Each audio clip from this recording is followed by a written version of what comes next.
Los zopilotes, por aquí pues atratus, son aves carroñeras absolutamente mexicanas.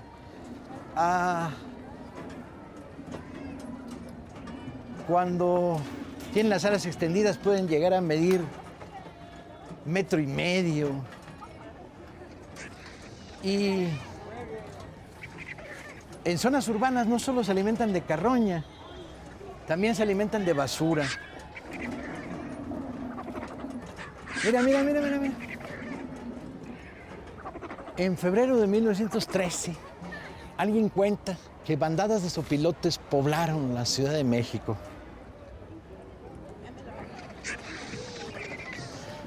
Era el elemento simbólico de lo que iba a suceder poco después.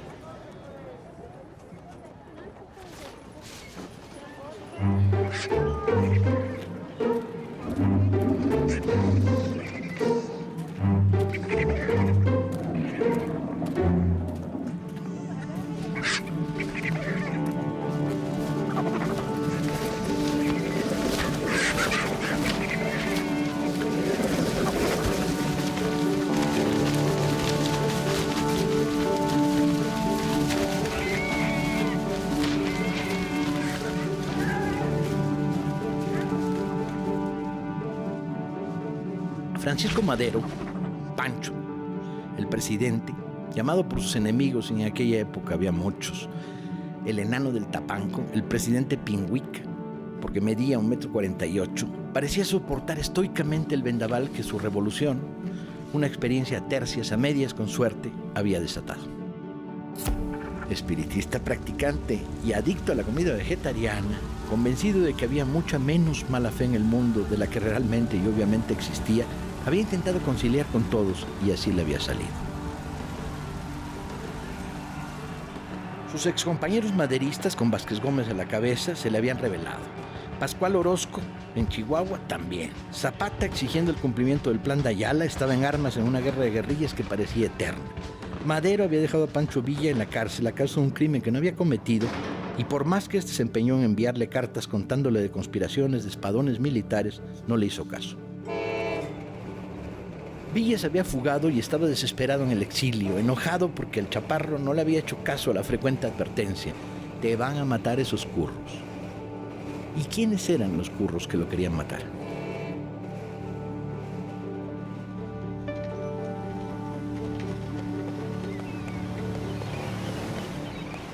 De todas las conspiraciones en marcha, y eran varias, la más peligrosa para el régimen maderista surgido de la caída de la dictadura de Porfirio Díaz se había iniciado en La Habana.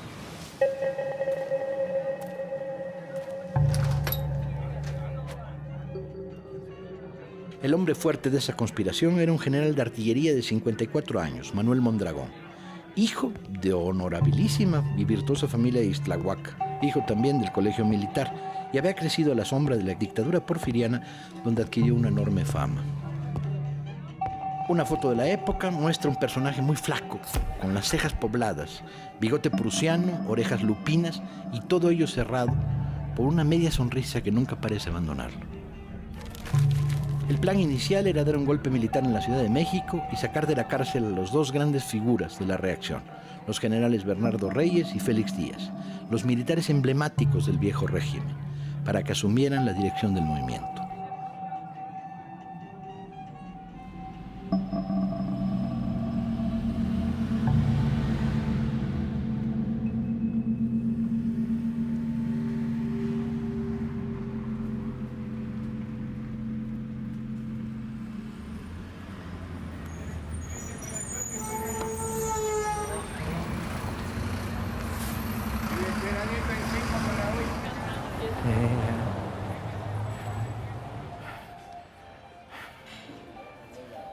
Perico. Alito, ¿cómo estás?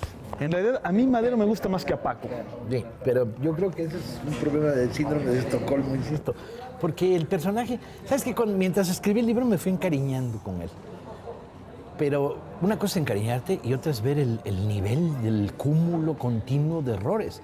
Hacerle caso a los que no tienes que hacerle caso y no hacerle caso a la única gente de confianza que lo rodea. Es que es un tipo que quiere parar la revolución social. Quiere parar la revolución social, está parado en el dique entre dos océanos. el violento océano de la revolución social y el no menos violento de la contrarrevolución. Y el tipo está parado en medio y quiere pararlos. Sí, es un tipo valiente, echado para adelante y honesto dentro de la medida, pero simultáneamente no diriges una revolución desde la nada, y Madero es la nada. Es que no es un revolucionario, y ahí está la clave. La Revolución Mexicana es la única revolución que empieza un tipo que no es revolucionario y que no cree en la revolución. Madero está plenamente convencido de lo que estaba diciendo, pero en buen sentido es una serpiente, encanta a la gente. Era un tipo que se paraba, hablaba y la gente le creía. Lo que ocurre es que, por otro lado, lo endeble y lo contradictorio del propio personaje, ¿no? Un personaje con un montón de rémoras detrás de sí, su amor por las medicinas paralelas de las que no saben nada, su rollo espiritista, cuando habla en las noches con los fantasmas, la incoherencia de su programa social, por otro lado, el cariño con la gente y el respeto, un personaje más rico de lo que parece de entrada. Bernardo Reyes es un tipo que tiene sus méritos propios, es un personaje mayor de la historia de México. Pero Félix Díaz es un pobre tipo que no tiene más mérito que apellidarse, que llamarse como se llama. Es el sobrino del tío. De hecho, lo llaman el sobrinísimo, porque ese es su mérito político, es el sobrino de Porfirio. Yo conozco a un bisnieto de Mondragón que no defiende a su bisabuelo. No, Su hija lo odiaba. Su hija lo odiaba. Sí, al que además sugiere que su padre trató de violarla. Su padre era un canalla, man. Y además, bueno, un canalla corruptón. Pero también era un militar brillante. Eso dicen, pero yo no hay pruebas del delito. Y eso dicen, pero no hay pruebas. Lo único que se ha demostrado es que llevaba el 15% en la venta de cañones franceses porque él era encargado de comprarlo. Lo increíble de toda esta historia es que es el golpe más cantado, más anunciado, más advertido, más señalado. Y la historia es como absurda, porque 20 momentos para pararlo. Los conspiradores originales ya en la Ciudad de México sumaron fuerzas claves, abogados, diputados y decenas de coroneles y mayores de la guarnición de la ciudad. Los enlaces con los dos encarcelados comenzaron a fluir.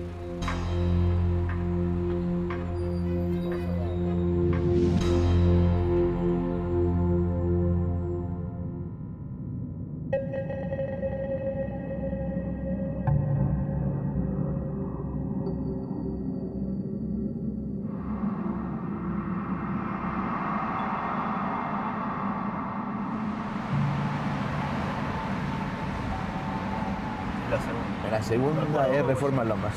Esta parte la conozco. El bosque de Chapultepec tiene que darles una hoja de autorización donde pueden ustedes ingresar. Esto no es una autorización. Porque nos dijeron que nos estaban esperando. Sí, pero el INE tiene que pedir una autorización al bosque y esa hoja se las dan para que puedan ingresar. Entonces vamos derecho. Enfrente de la entrada del museo, del lado de allá hay una puerta, hacemos así. ¿Yo podré pasar para el otro lado acá? Sí, hay una vuelta en U. Muy buenas, venimos a una filmación de un documental en el castillo de Chapultepec. ¿Al castillo de Sí. 810, 810. ¿Por dónde entramos al castillo para llegar a los espárragos? Por la parte trasera. Hecho, vamos rumbo a... A partir del 5 de febrero, Gustavo Madero, el hermano incómodo del presidente, su ala izquierda, el azote de los reaccionarios, comenzó a visitar los cuarteles de la Ciudad de México.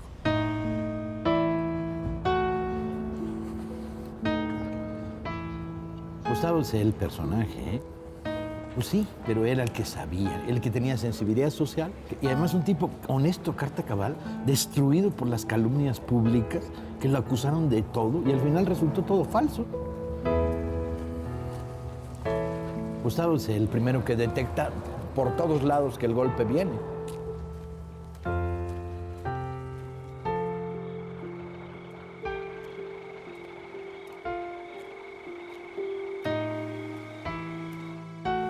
Lo llaman ojo parado, porque es tuerto.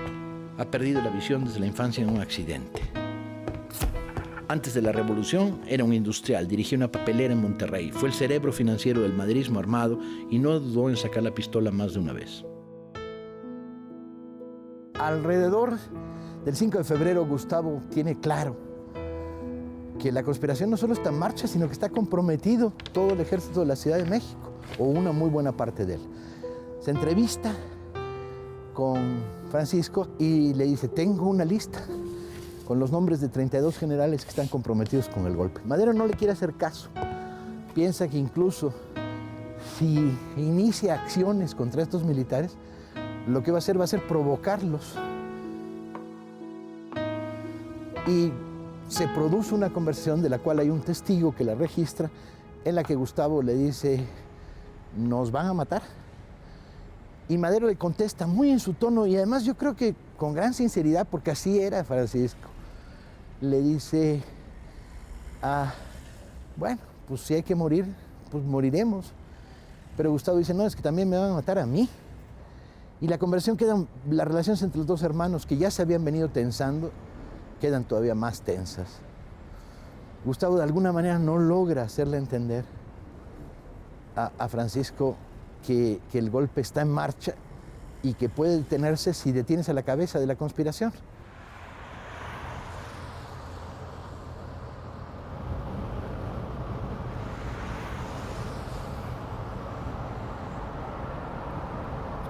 Entras por este túnel del tiempo y ya que sales, puros pinches aztecas, man. En la noche del sábado 8, la Ciudad de México fue sacudida por terribles tolvaneras. Hacía mucho frío.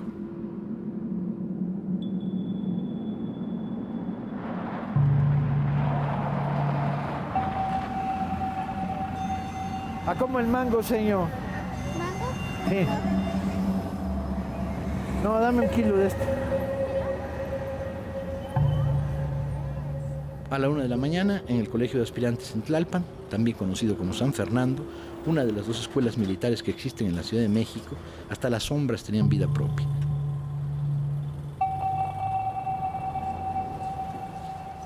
La mayoría de los oficiales estaban en el complot para tirar al presidente y habían narcotizado al director de la escuela.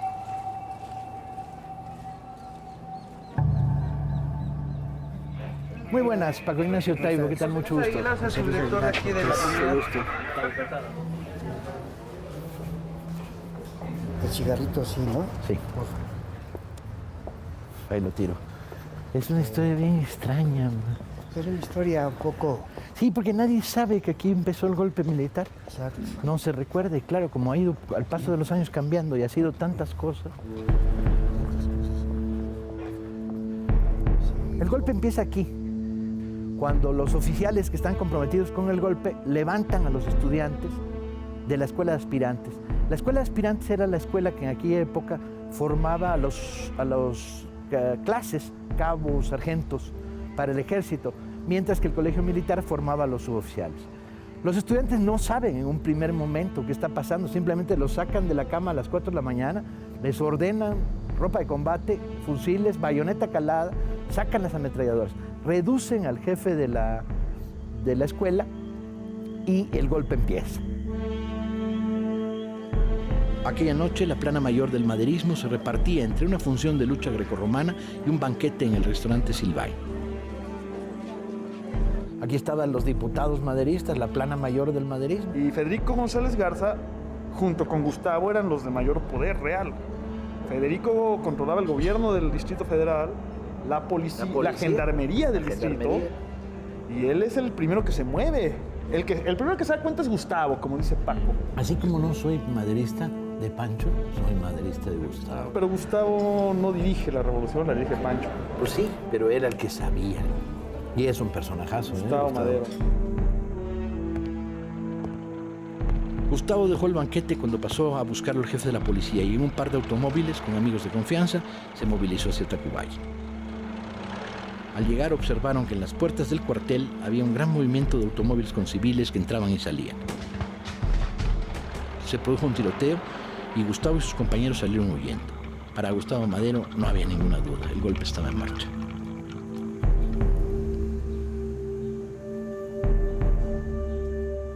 ¿De qué edad hay muchachos aquí? Y hay de 15 años a 21 años.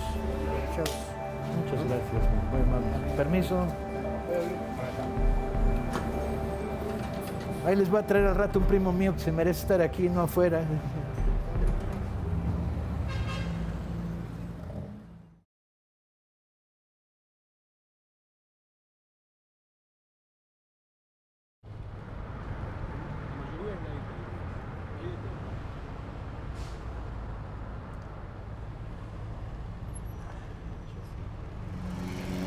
Vámonos, esta está poca madre. Han pasado la noche el general Mondragón, el general Velázquez y el general Ruiz. Y a las 4 de la mañana, cuando se inicia el alzamiento del otro lado de la ciudad, en el cuartel de aspirantes, aquí sonará la diana.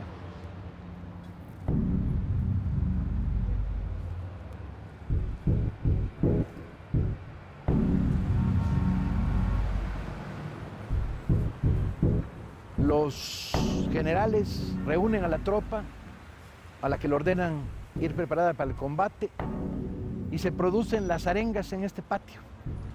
2 regimientos de artillería se concentran aquí y 200 dragones de caballería. Les toma mucho tiempo organizarse, hay un gran caos, pero conforme empieza a amanecer, desde aquí sale la columna con los armones de artillería y se dirigen hacia los 2 cárceles donde piensan liberar a Bernardo Reyes y a Félix Díaz. Hasta ahora el golpe está dando resultados absolutos, no hay guarnición que no se haya plegado.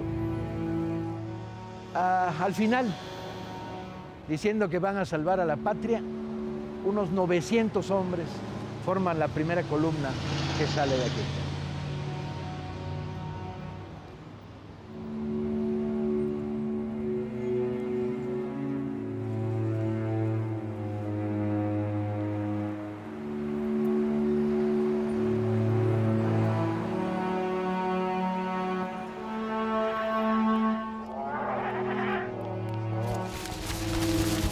Los alzados tienen un primer golpe de suerte.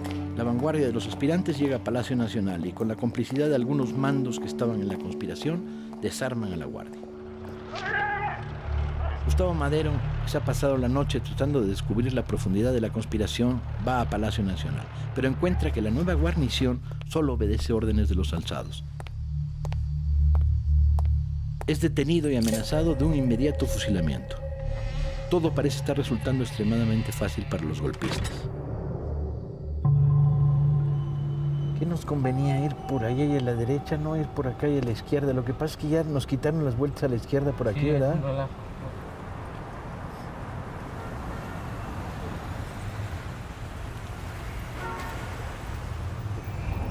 Busca el primer estacionamiento que hay por aquí.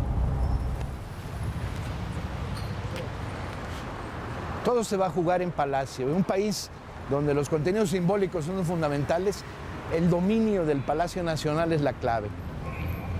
Pero se produce una situación sorprendentemente favorable para Madero, que es que el jefe de la plaza, un viejo militar, porfiriano, conservador, de repente le entra el ataque de honor nacional, toma un taxi en su casa, está enfermo de gota, y llega con una pistolita y un ayudante a Palacio. Cuando va a entrar se da cuenta de que no está la guarnición normal. Y entonces le da la vuelta a Palacio y llega un pequeño cuartel de zapadores que estaba en la parte de atrás. En ese momento da 7 gritos, despierta a los zapadores que estaban dormidos y arma una mini columna de 40, 50 hombres. Rompen la parte de atrás de Palacio y entonces dominan a los aspirantes. Palacio Nacional está en manos de los leales. Frente a la prisión militar de Santiago de Tlatelolco, los sublevados reclaman airadamente la liberación del general Bernardo Reyes. No les cuesta mucho trabajo obtenerla. La guarnición de unos 100 hombres se les pliega. Todavía no ha amanecido.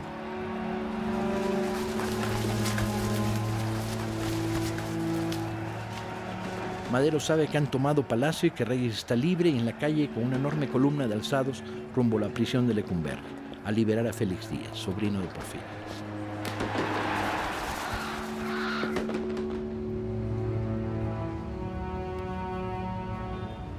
Cuando las primeras noticias de que venían a liberar a Félix Díaz llegan, el director de la prisión intenta una tímida resistencia.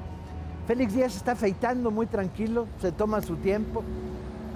Cuando la columna llega, el director se echa para atrás y no se atreve a confrontar a cerca de 3,000 alzados, porque además se emplazan la artillería.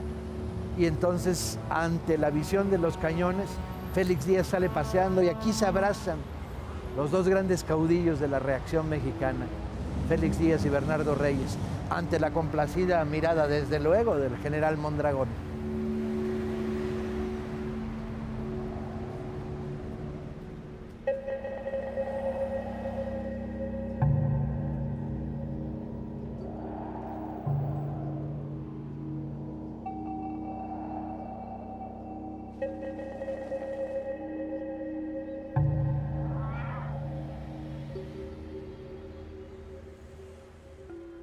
De febrero, muy temprano en la mañana, Madero sabe que el golpe militar se va a jugar en Palacio Nacional, en el centro simbólico, y decide lanzarse.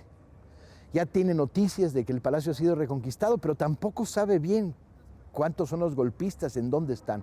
Entonces sale de Palacio, le pide al director del Colegio Militar que le proporcione una escolta de cadetes del Colegio Militar. Madero tenía fama de ser un orador emotivo muy fuerte. Les dice, los del colegio de aspirantes han cubierto de oprobio a la juventud de este país, ustedes tienen la oportunidad de desquitarlo. Y los calienta, de tal manera que si había habido una conspiración entre los oficiales, ahí mismo se desmorona. Y de aquí va a iniciar la marcha, bajando del castillo y por Reforma hacia Palacio Nacional.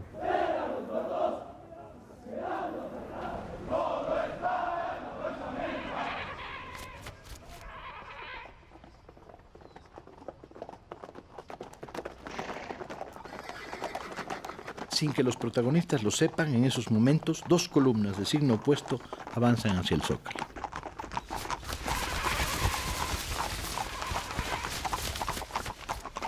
Fue una comitiva enloquecida. Venía un centenar de la gente de verdad del gobierno de Madero, armados con pistolas, y este grupo de cadetes, más los eternos mirones que se iban juntando. Avanzó hacia la gloria, hacia la muerte, no estaba muy claro.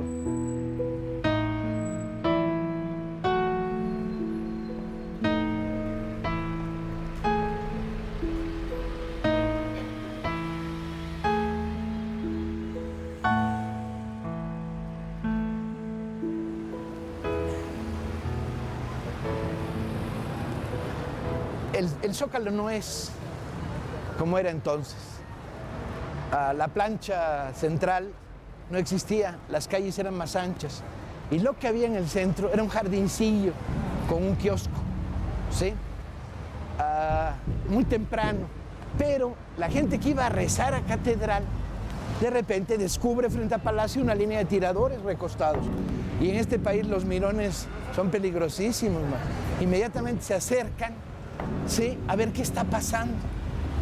En esos momentos la columna de Reyes y Mondragón ya para ese instante saben que no controlan Palacio. El general Ruiz está detenido en uno de los cuartos, los aspirantes están detenidos. Y ven esa pequeña línea de tiradores, esa ametralladora montada ante las puertas de Palacio, ¿no?, y al general Lauro Villar enfrente.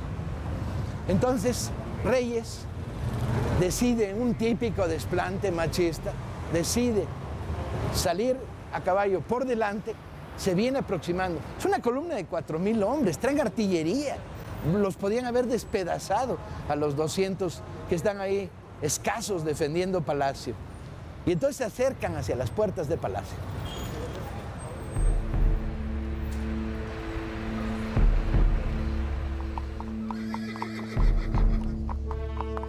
Reyes dio orden de avanzar.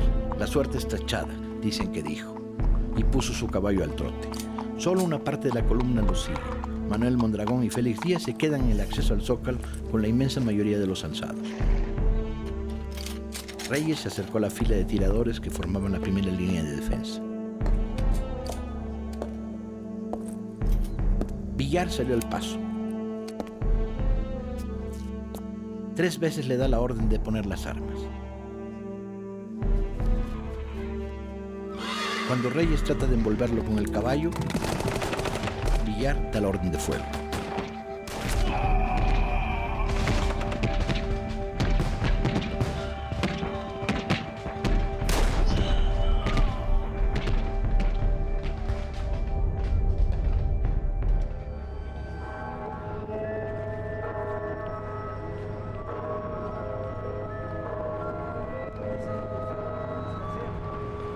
Reyes es de los primeros en caer muerto, cegado por las ametralladoras.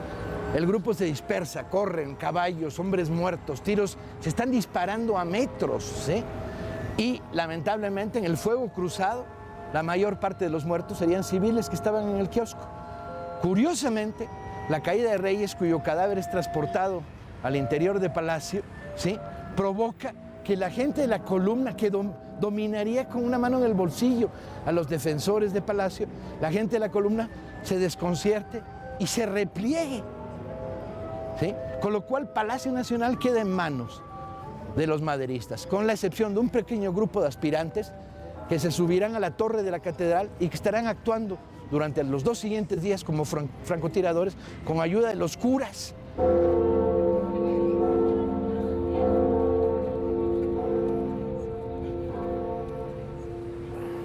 Madero y su escolta se van acercando hacia el centro de la Ciudad de México, cuando de repente un grupo de francotiradores lo tirotea.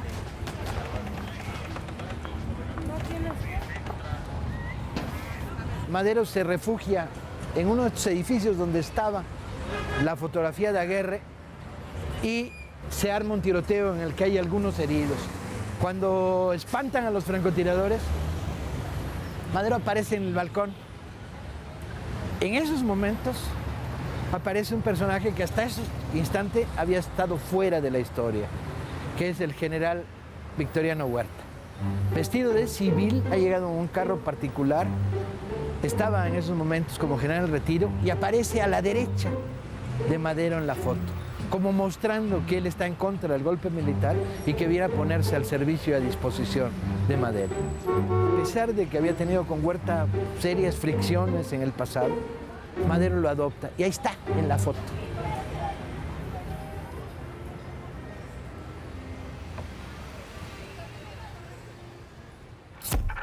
El personaje que entró en escena, Victoriano Huerta, nació en 1844 en Colotlán, Jalisco. En 1900 participa en la liquidación de la revuelta de la insurrección yaqui. En 1903 en la represión de la guerra de castas en Yucatán. Ha servido en las 2 grandes guerras sucias del fin de siglo mexicano, haciendo méritos suficientes para ser nombrado subsecretario. La jugada sale mal y luego, por despecho, se dedica a conspirar contra Porfirio Díaz, sin mayor éxito. Sin embargo, después de haber sido espectador de la revuelta maderista, es el que escolta a Porfirio Díaz a Veracruz. Es melómano, aficionado al coñac y a decir malas palabras. Ni la trayectoria ni los retratos son generosos con el personaje que acaba de ser nombrado jefe militar de la Ciudad de México, responsable de acabar con el golpe militar.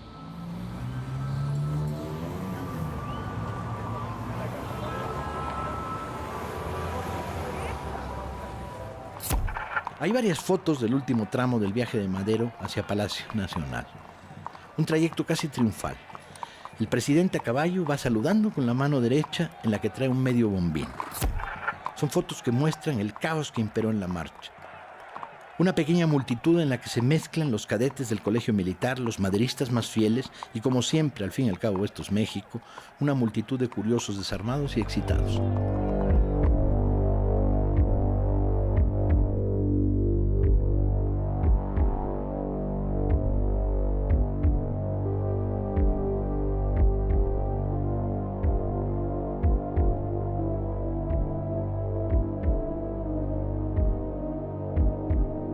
El presidente verá tendido sobre una mesa de una oficina el cadáver de Bernardo Reyes.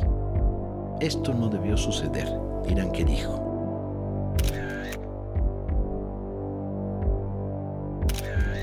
Los leales han sufrido 43 muertos y heridos.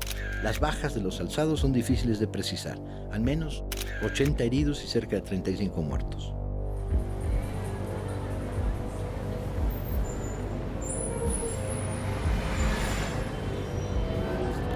En el combate, Lauro Villar quedó herido. Esta baja va a ser fundamental, sensible, porque el hombre que ha demostrado que tenía los pantalones y la actitud frente a la legalidad correcta, ¿sí?, el jefe de la plaza de la Ciudad de México, va a tener que ser sustituido.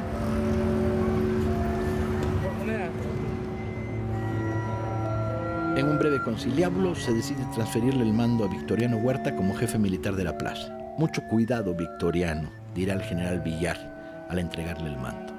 La designación no causa júbilo entre los maderistas más duros. Huerta provoca muchas dudas, pero en esos momentos la cosa no parece tan trascendente. Aparentemente el golpe ha fracasado.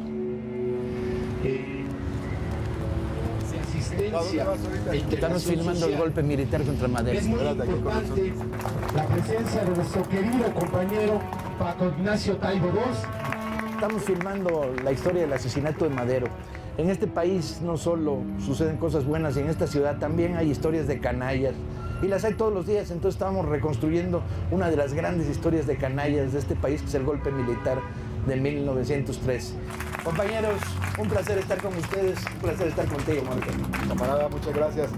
Gracias al escritor Paco Ignacio Taibo, autor de la mejor biografía de Pancho Villa.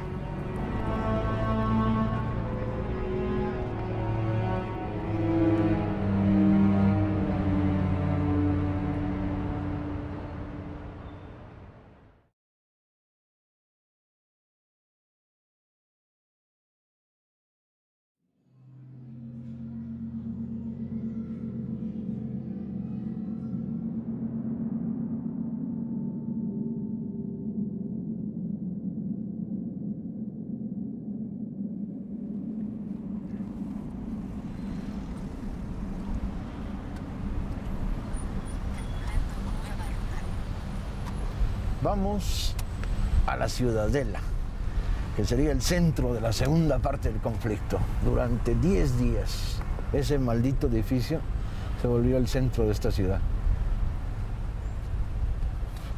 Y es maligno el edificio, ¿eh?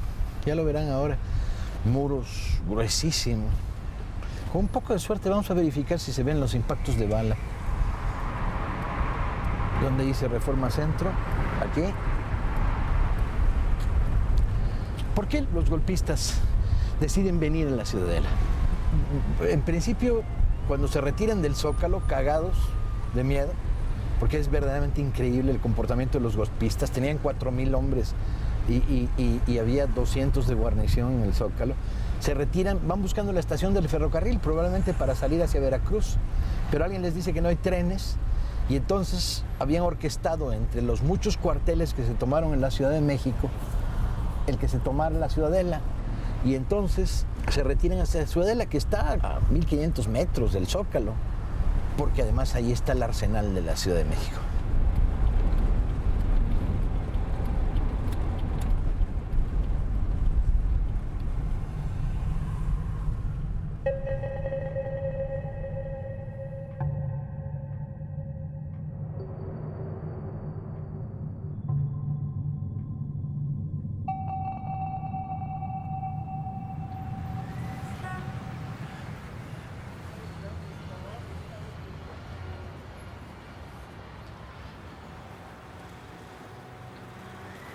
Ve el tamaño de los muros. Es un edificio colonial, con unos muros de este tamaño. Hoy la Ciudadela es una biblioteca pública, la segunda biblioteca en importancia después de la Biblioteca Nacional. Se mantiene la solidez de los muros, la estructura. Yo no sé si podremos llegar a la azotea para ver cómo se habían dispuesto. No, que no puede entrar fumando, jefe. No, pero cuando entre. No, es allá afuera. No puede estar aquí adentro fumando. Al aire libre. No puede estar aquí adentro fumando desde la puerta para allá, jefe. Está medio loco, ¿no? Quiero hablar con el director para pedirles permiso, porque queremos subir a la parte de arriba. Déjeme tirarlo. Porque ya llegó el no puede. Hay mucho que recorrer ahí arriba. ¿Sí? Por los tubos. Para llegar hasta el frente son Hasta como llegar. 400 metros. Sí.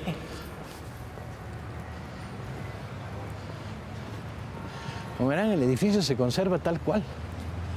¿Eh? Desde la época colonial, no solo el edificio de la época maderista. Ve la imagen. Luego dicen que la historia está lejos. ¿Qué tan lejos? Si la puedes tocar, hombre, nomás hay que saberla.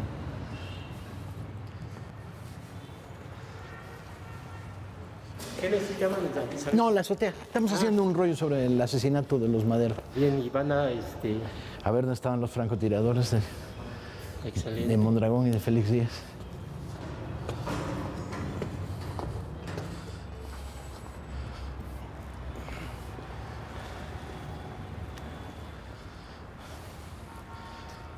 Todo este frente, 300 metros, se llena de francotiradores y emplazan ametralladoras. La Hotchkiss que usa el ejército se emplaza con doble pernera y al hombro, de tal manera que tienen cubierto lo que les echen con fuego de ametralladora. El poder de fuego de este lugar es inmenso. Llega a haber aquí 4,000 hombres, 100 ametralladoras, más de 25 cañones, cajas y cajas de balas, obuses. Ahora la pregunta es, ¿por qué durante 10 días no salen? Si están en mayoría, militarmente son la fuerza más importante de la Ciudad de México. Yo creo que hay 2 razones. Una de ellas es no se atreven a confrontarse directamente con quién sabe qué es lo que hay allá afuera, ¿no? Y la segunda es terrible, quieren crear pánico en la población civil para desestabilizar al gobierno de Madero.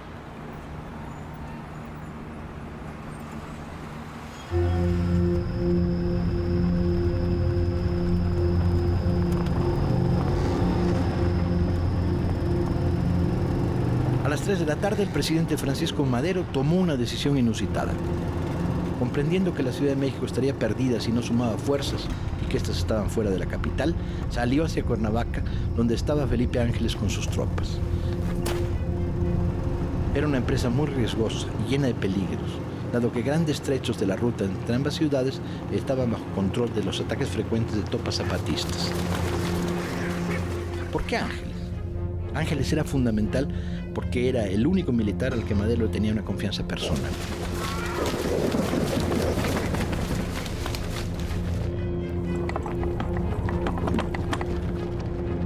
Madero ha dejado atrás una ciudad en armas en la que, sin embargo, no se combate. Huerta está en Palacio. Díaz y Mondragón en la Ciudadela, sin intención de pasar la ofensiva. Arden también los restos de la prisión militar de Tlatelolco. La base radical del maderismo incendia los periódicos conservadores.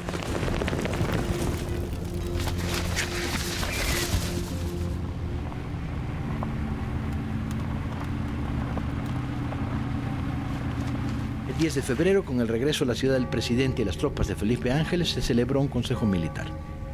Victoriano Huerta propuso un plan para el ataque a la Ciudadela que consistía en el avance simultáneo de 4 columnas. El plan era muy poco imaginativo y bastante poco serio. Nadie en ese consejo de guerra sabe lo que tiene enfrente. Intentar tomar este cuartel con estos muros y esta disposición, con un terreno abierto enfrente, como Huerta intentó tomarlo, es el delirio. El delirio.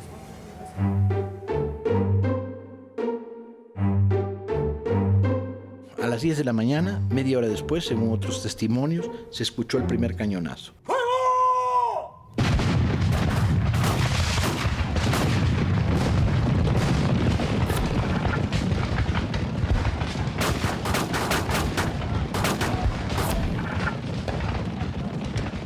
Las 4 columnas son frenadas. Después del fracaso de los ataques frontales, se combate casa a casa, en las azoteas, rompiendo paredes y saltando por encima de los pretiles, escondiéndose en los tendederos. Las primeras fotos de los atacantes muestran el desconcierto de la aproximación. Las dudas respecto a hasta dónde han adelantado sus defensas los alzados. ¿Solo ocupan el edificio o han avanzado líneas? Pronto descubrirán que tienen multitud de posiciones en las calles aledañas.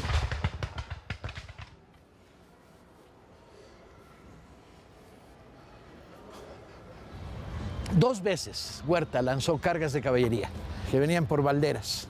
Cargas suicidas, de tal manera que los cruzaron. Fue una de las masacres más absurdas de la decena trágica. Los rurales, que fueron los cuerpos elegidos por Huerta para atacar de esa absurda manera, fueron masacrados. Cargaron a sable. Estaban sometidos a una explanada, ¿sí?, de 200, 250 metros para que los masacraran. Sobre todo porque Felipe Ángeles, cuando estaba bombardeando con balas de metralla y le dice a Huerta, es inútil, ¿sí? Es inútil, no tienen obuses. Mientras que desde la Ciudadela se bombardea indiscriminadamente.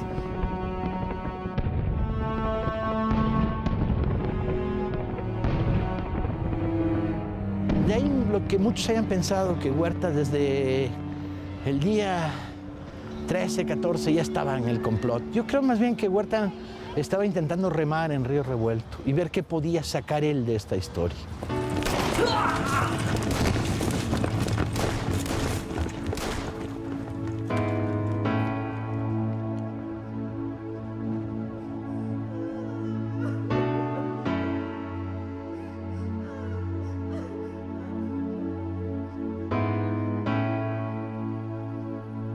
Las ametralladoras y la artillería de los alzados disparando al ras hacen estragos. La confusión de civiles y uniformes es terrible. La calle queda tapizada de cadáveres de hombres y caballos.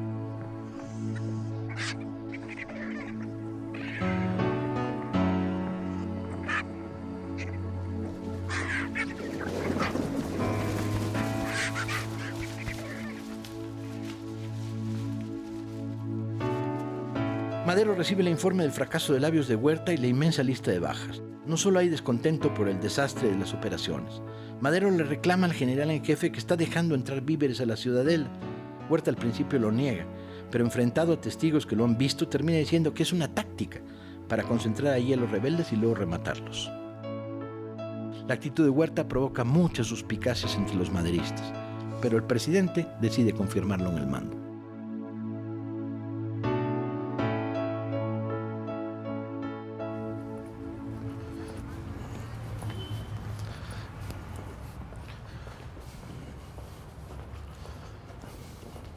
Hay un patiecito de aquel lado que se entra por allá, ¿verdad? Sí. Ahí estaba la comandancia de Félix Díaz y de Mondragón.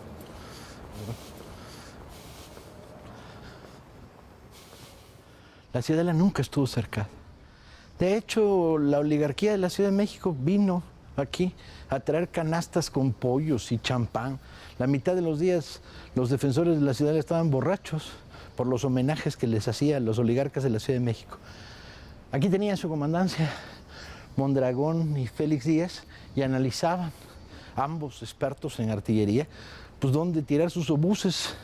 Lo que pasa es que un obús tirado sin un blanco militar, pues solo afectaba a la población civil, excepto el obús que pega en la Puerta Mariana de Palacio Nacional.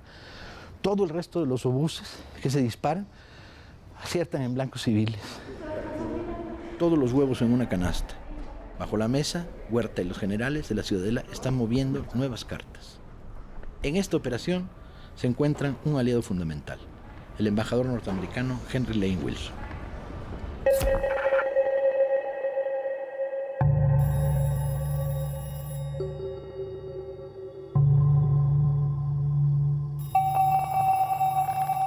En la noche del 13 al 14, el embajador Wilson recibe la visita de un enviado del general Huerta, quien le da los detalles de un plan que permitiría que Huerta y Félix Díaz se encontraran y cerraran filas eliminando a Madero. Wilson debe haberse frotado las manos de júbilo. Una reunión de generales con Madero al absoluto margen. Otro personaje inolvidable de la escena es Henry Lane Wilson, que es un canalla de tomo y lomo, que odia a Madero porque se negó Madero a darle un negocio. Cuando llega a México le manda a la esposa a hablar con Sara, la esposa de Madero, a decirle, oye, pues dile al señor presidente que me consiga un negocito porque mis grados y mis necesidades de representación en la embajada norteamericana hace falta más dinero.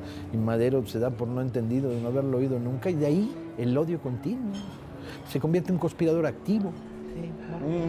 El embajador norteamericano era incansable en la conspiración. Creó un frente diplomático al que sumó a los embajadores de Inglaterra y España. Amenazó con la intervención norteamericana. Pidió públicamente la renuncia de Madero. Conspiró con los alzados en la ciudadela. Intercambió mensajes con el general Huerta. Ablandó a los sectores más tibios del gabinete de Madero y mintió descaradamente al gabinete de Washington respecto a las cifras de heridos, muertos, daños. Porque hay embajadores en la historia de los Estados Unidos maravillosos como figuras del mal, pero inventa bombardeos que no existieron.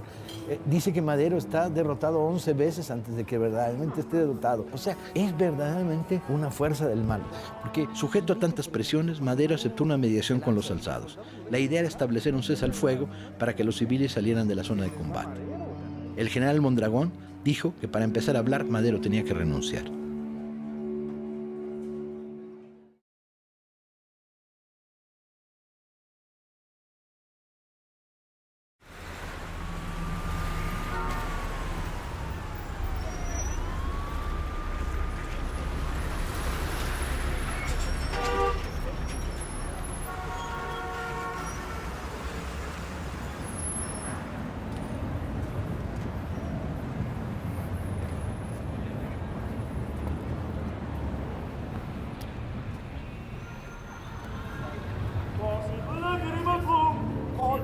perlas.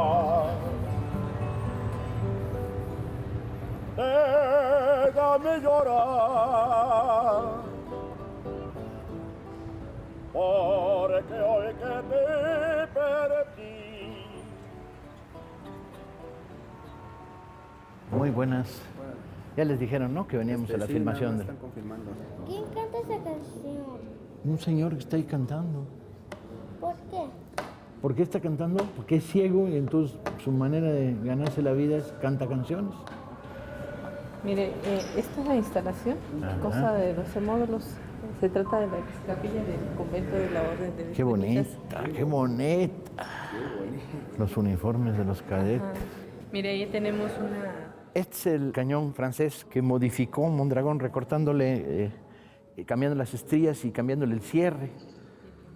La placa registra Compañía Nacional de Forjas y Aceros francesa, de la Marina Francesa, Saint-Chamond, y la modificación de Mondragón. Este general Chaparrita fue uno de los asesinos de Madero, el que dio el golpe militar contra Madero, un canalla de muy... Miren, le voy a enseñar una foto de Mondragón. Este Mondragón. Vean nomás qué bigote de malvado tiene. Se le ve en la cara lo hijo de la tiznada. Vean nomás qué estampa de canalla tenía y de traidor. Este fue un obsequio del general Mondragón a don Porfirio Díaz. Claro, cuando bautizó el rifle se lo regaló, es verdad. Una P y una D. Entre las modificaciones que le dieron fama a Mondragón está supuestamente haber inventado un rifle similar al Mauser. Pero, como verán ustedes, es un rifle de lujo, no es un rifle de combate, repleto además de garigoleados e incrustaciones.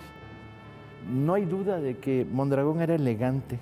Sería un canalla, pero era elegante. Mucho gusto. Subteniente. Su admiradora. Muchas gracias, mi amable. Usted leyó mi villa, ¿verdad? Claro. Por eso me sonríe.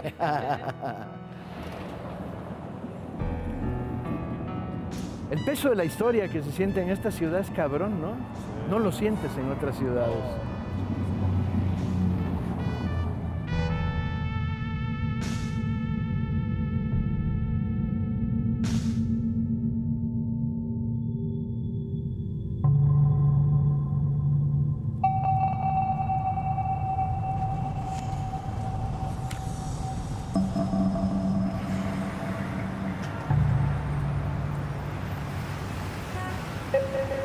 El sábado 15 de febrero, Henry Lane Wilson convocó en la mañana a los embajadores de Inglaterra, España y Alemania y les lanzó un discurso incendiario.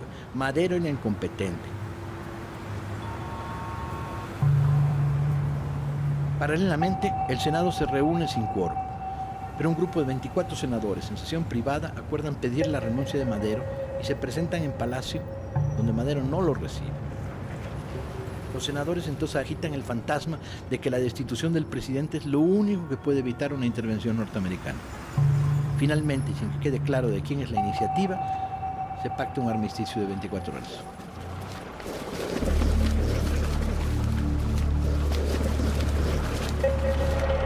En la mañana entran en la ciudadela 18 carros cargados de provisiones. Los golpistas avanzan posiciones y ganan terreno en la periferia.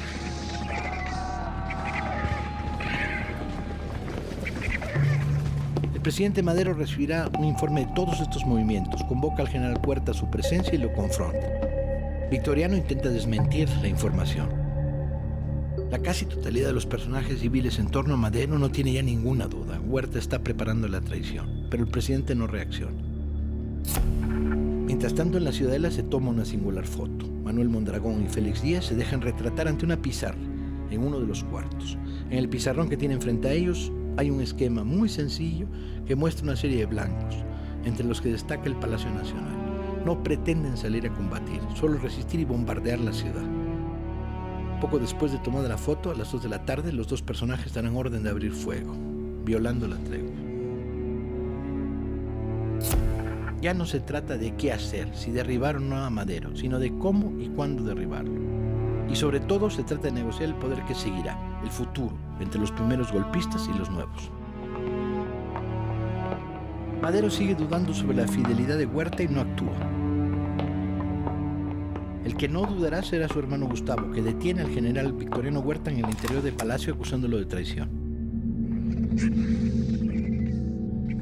Alguien le lleva la información al presidente, que ordenó a Huerta que se defendiera de las acusaciones. Huerta jura fidelidad y el presidente le da 24 horas más para que tomara el recinto de la Ciudadela.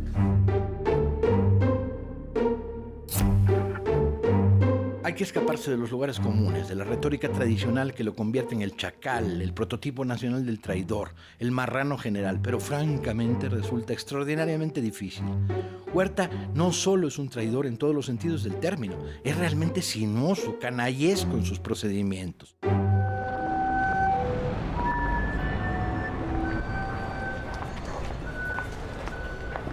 ¿De dónde?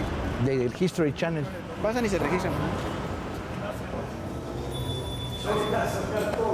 Ahí va a sonar todo.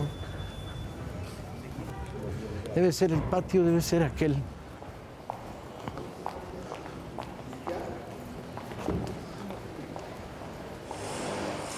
Una mañana Madero se asoma a la ventana y ve frente a Palacio que las habituales custodias ya no están, que le han cambiado las guardias por órdenes de Huerta y que es un regimiento al mando del general Blanquet el que tiene el control de Palacio.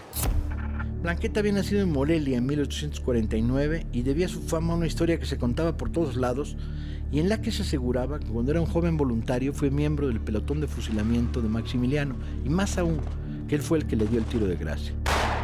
La historia era controvertida y muchos aseguraban que era una falacia, pero la leyenda prevalecía, sin duda estimulada por el propio Aureliano. Parecía que Madero podía contar con Blanquet.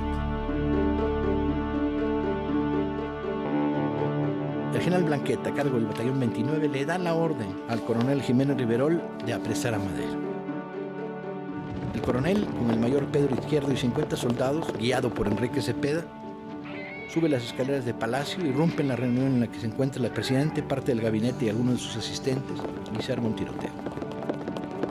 No hay constancia de las frases que se cambiaron. En lo que coinciden los testigos es que en un determinado momento Riverol le dijo al presidente que se diera por preso y se intercambiaron disparos. Marcos Hernández, cubriendo con su cuerpo al presidente, cae muerto. Gustavo Garmendia, uno de los asistentes de Madero, disparó a su vez matando a Riverol y al mayor Izquierdo. Madero se escurre de la sala ante los soldados que no sabían qué hacer. El primer conato del golpe parece haber fracasado.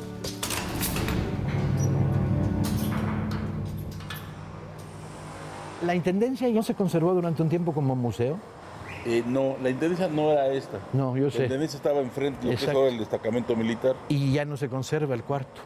No, porque está modificado a pasar al alojamiento militar. ¿Y el despacho donde se produce el tiroteo inicial? Está el despacho del presidente. No, pero no fue Madero había salido del despacho, estaba en la parte de afuera. En la mera puerta, en la puerta que da entre el despacho.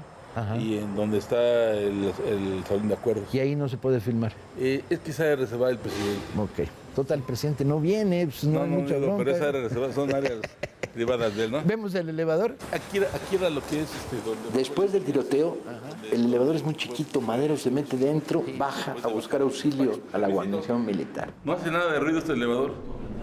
Qué bonito. Ahora vamos. Mientras el resto de sus compañeros, empistolados, baja por las escaleras. El golpe que le habían advertido ya se produjo. Ahora, ¿qué hay ahí abajo? Madero había visto a Blanquet y se va a intentar llegar hacia él para que lo proteja.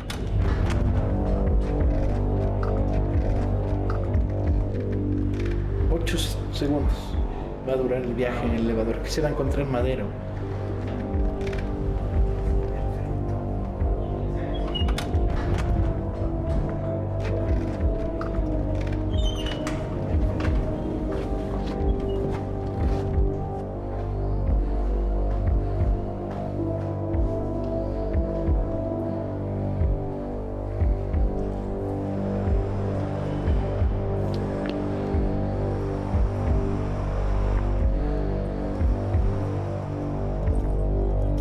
Madero desciende del ascensor y ve al general Blanquet. Entonces avanza hacia él para decirle que una parte de la guarnición se ha amotinado, que hay un segundo golpe militar en marcha. Y en esos momentos Blanquet tira de pistola y le dice, está usted detenido, señor presidente. Y Madero no puede resistir, escupe y le dice, es usted un traidor. Pero el golpe se ha consumado. Junto con Madero también es detenido el vicepresidente Pino Suárez. El resto de los compañeros que bajan las escaleras, abrumados por el número de militares que ya se encuentran en este patio, empiezan a tratar de retirarse y van a buscar al general Felipe Ángeles para decirle que hay un segundo golpe militar, esta vez protagonizado por Huerta, por Blanquet y por los supuestos militares leales a Madero.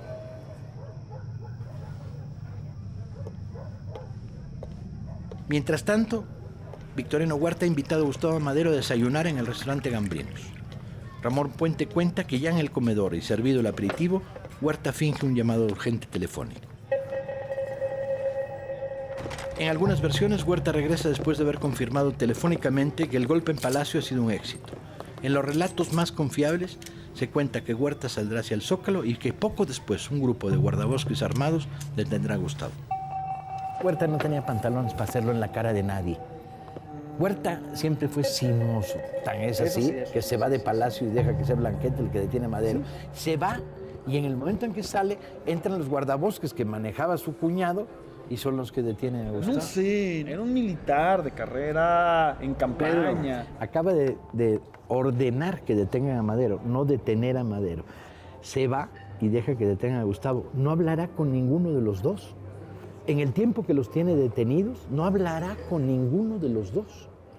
No les dará la cara. No dará la cara, nunca dio la cara. No da la cara a Ángeles, tiene una conversación con él, le dice, bueno, entonces usted está libre y cuando sale del despacho lo detienen. No da la cara, cierto.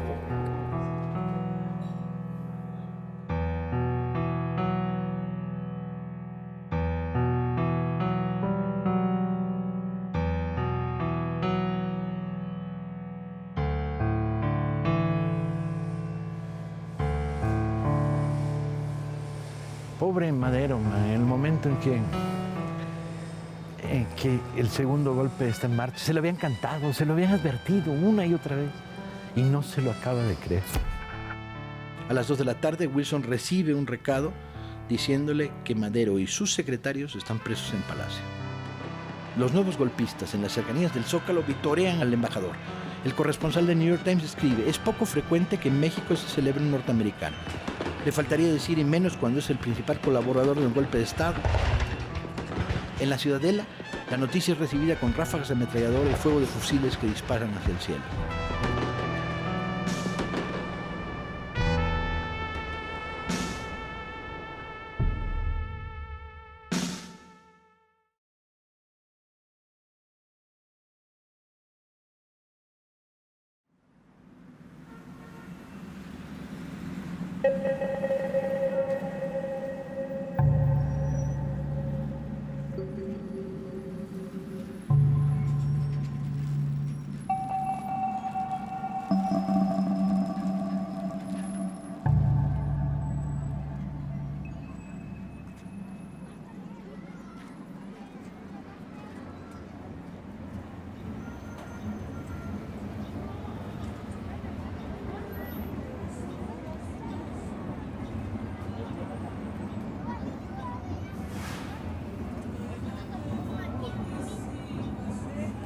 ¿Cuál ha sido su último libro?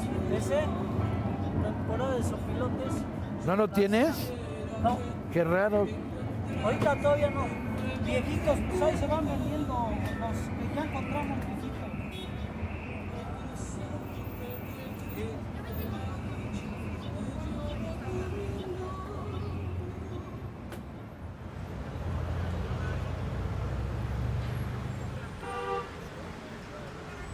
Ah, venía distraído, hombre. Ahí está.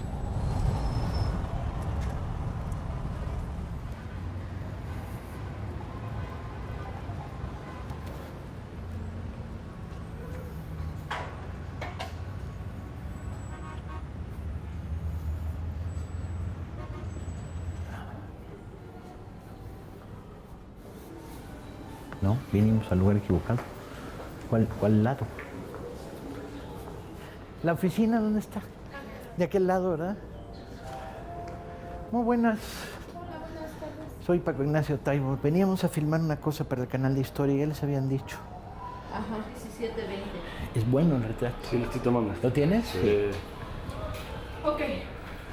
Gracias. Este sería el gran personaje de la decena trágica. Gustavo, el hermano de Madero. El Madero inteligente, yo me atrevería a decir. El hombre que una y otra vez señaló que el golpe estaba en marcha, mientras Francisco se negaba a aceptarlo y tenía miedo a que precisamente al aceptarlo motivara a las fuerzas que se le oponían. Los personajes que van a ser claves y que están una y otra vez señalándose la presencia del complot: Sánchez Azcona y Federico González Garza. Y desde luego Felipe Ángeles. Todos los demás generales, inclusive los que apoyaron a Madero contra el primer golpe de Félix Díaz y Mondragón y Reyes, todos ellos terminaron negociando y poniéndose al servicio de Huerta. El único será Felipe Ángeles. Yo recuerdo haber visto una foto muy bonita de Gustavo. Ahí está, lo sabía. Gustavo sin bigote, tal como era en la decena trágica.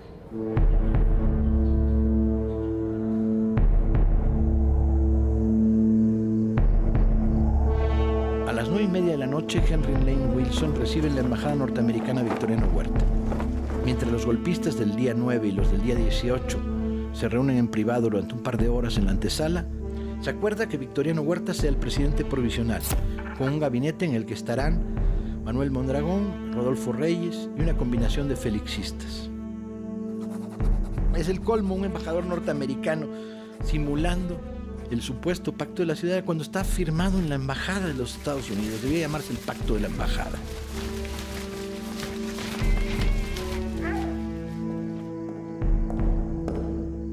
De regreso a Palacio, Huerta confirma a un emisario del general Mondragón que le exigía la entrega de los presos, que le va a entregar a uno, a Gustavo Madero.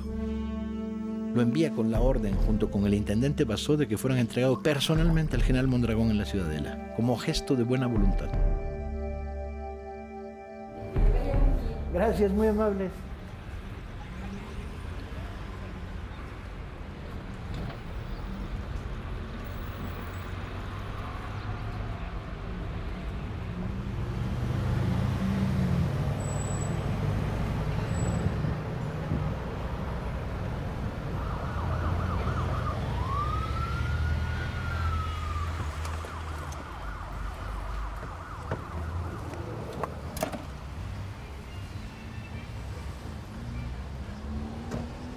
Ahí mataron a Gustavo Madero.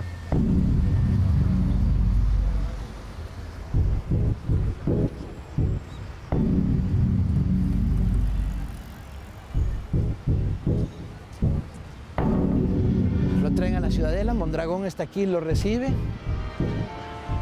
y se produce uno de los asesinatos más terribles de la historia de México. Lo sacan golpeándolo, vejándolo, golpeándolo con bayonetas, disparándole. Gustavo se viene arrastrando desde la puerta de la Ciudadela hasta acá y acá lo rematan. 60, 70 soldados, muchos de ellos borrachos en esos momentos, lo acuchillan, le arrancan el ojo bueno, ¿sí? Tiene 80 y tantas heridas en el cuerpo en el momento y poco después sería fusilado aquí mismo Basó. El cadáver aquí queda, enfrente de la estatua de Morelos. Para reconocerlo, tienen que usar una mancuernilla que traía y el ojo de cristal.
Pero está bien que sobre el suelo donde murió Gustavo Madero hoy se baila danzón. Lo que para otros puede interpretarse como una falta de respeto, para mí es lo contrario. Gustavo le hubiera gustado. Pero además por todos lados, la plaza se ha convertido en un lugar donde se ensaya, ¿no? El danzón es cadencioso, elegante. Es el baile popular elegante contra el vals. Que se jodan los del vals.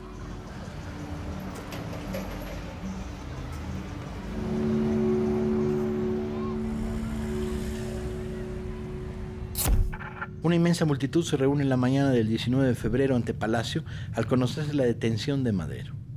Hay de todo, desde los que vienen a celebrar hasta los que vienen a rendir honores al presidente caído, y desde luego millares de curiosos. Las fotos registran al gentío bloqueando la gran avenida. Se trata, curiosamente, de una multitud silenciosa.